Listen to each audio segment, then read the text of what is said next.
नमस्कार, आप देख रहे हैं नेशन 9 टुडे और मैं हूं आपके साथ मानवी ठाकुर। शुरुआत करते हैं आज की खास खबरों के साथ। भारत और नेपाल के बीच ऐतिहासिक रिश्तों को कृषि सहयोग के नए आयाम देने के उद्देश्य से देहरादून में एक उच्च स्तरीय अंतर्राष्ट्रीय कृषि बैठक आयोजित की गई। उत्तराखंड के कृषि मंत्री गणेश जोशी और नेपाल के सुदूर पश्चिम प्रांत के मुख्यमंत्री कमल बहादुर शाह की उपस्थिति में आयोजित इस बैठक को दोनों देशों के लिए मील का पत्थर बताया गया है। बैठक में कृषि, उद्यानिकी, जैविक खेती और सगंध पौधों के क्षेत्र में संयुक्त कार्य योजनाओं और निवेश के अवसरों पर विस्तृत चर्चा की गई।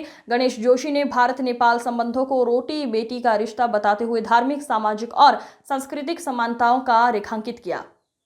उन्होंने कहा कि उत्तराखंड के तराई क्षेत्र खाद्यान्न उत्पादन और पर्वतीय क्षेत्र औद्योगिक के लिए उपयुक्त है, जहां दोनों पक्ष मिलकर कार्य कर सकते हैं।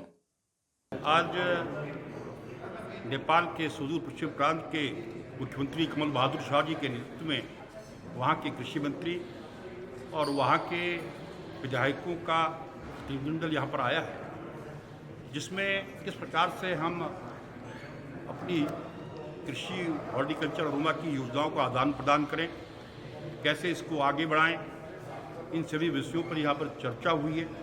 क्योंकि आज एग्रीकल्चर के क्षेत्र में, हॉर्टिकल्चर के क्षेत्र में, अरोमा के क्षेत्र में हमारा प्रदेश बहुत आगे जा रहा है। हमारे प्रदेश की 3 जिलों की सीमाएं उधम सिंह नगर, चंपावत, पिथौरागढ़ इस नेपाल के सुदूर पश्चिम प्रांत से लगी हैं।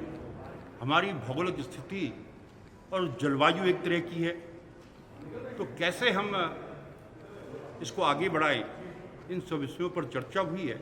और मुझे पूरा भरोसा है चर्चा के बाद हम एक दूसरे की सूचनाओं का, योजनाओं का आदान प्रदान करके जहां स्वयं को मजबूत करेंगे, हम नेपाल को मजबूत करेंगे। क्योंकि भारत को मजबूत करने में नेपाल को मजबूत होना बहुत जरूरी है, क्योंकि नेपाल का अधिकतर जो निर्यात होता है, जो उनको सामान आयात होता है, सब भारत से होता है।